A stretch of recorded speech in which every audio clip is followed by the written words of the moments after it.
Have you ever known someone who tells you exactly what they want to do? Start the business, leave the job, make the call, send the message. They see it clearly.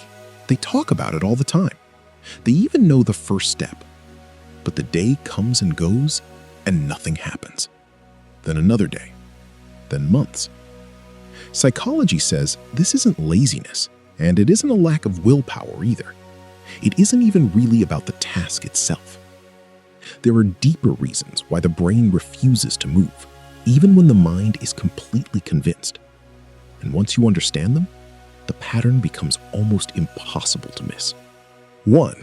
Avoidance is not laziness, it's an emotional escape. Psychologists who study procrastination found that people don't actually avoid the task itself. They avoid the uncomfortable feeling the task creates, things like anxiety, doubt, boredom, or overwhelm.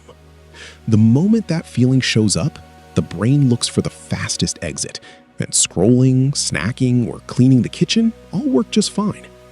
So putting it off isn't about being undisciplined. It's the brain's fastest way to feel better right now, even if it costs more later. The task gets pushed aside not because it's hard, but because thinking about it feels bad, and the brain will almost always choose relief over responsibility. 2. Their brain treats familiar as safe, even when familiar hurts. Taking action means stepping into something unknown, a new result, a new version of themselves, a risk they can't fully predict.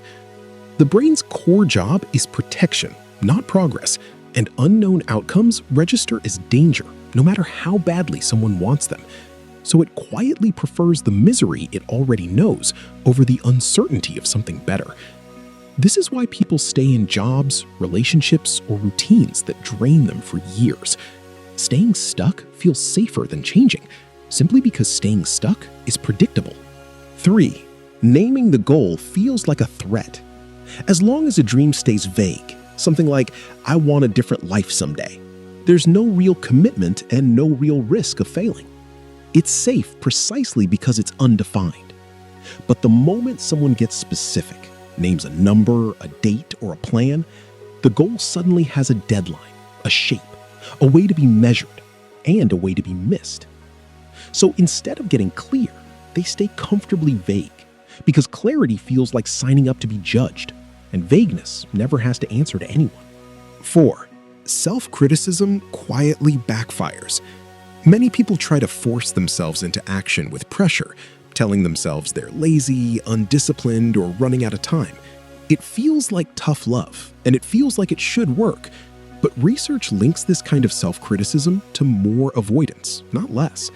Shame activates the same threat response as real danger, and a brain under threat doesn't problem solve, it defends. So the harsher someone is with themselves, the more their mind searches for an escape, not a plan, which is why the guilt trip so rarely produces the action it was meant to. 5. The brain always chooses the faster reward. Every unfinished goal is competing with something that pays out immediately. The phone, the show, the snack, the scroll.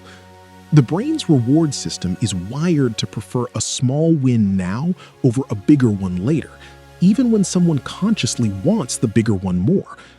This gap between what someone intends and what they actually do has a name in psychology, the intention-action gap, and it explains why knowing exactly what to do is never enough on its own. Intention and action run on two different systems, and the faster one almost always wins the moment they're left to compete. 6. Old failures are still running the show. If someone has tried before and stopped, quit, or fallen short, that memory doesn't just disappear. It gets filed away as evidence, and it quietly lowers their belief that they can actually follow through this time. Psychologists call this a drop in self-efficacy, and it's powerful enough to stall action even when someone has every skill and every resource they need to succeed.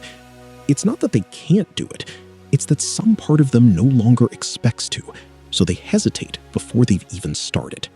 Taking action was never just about willpower.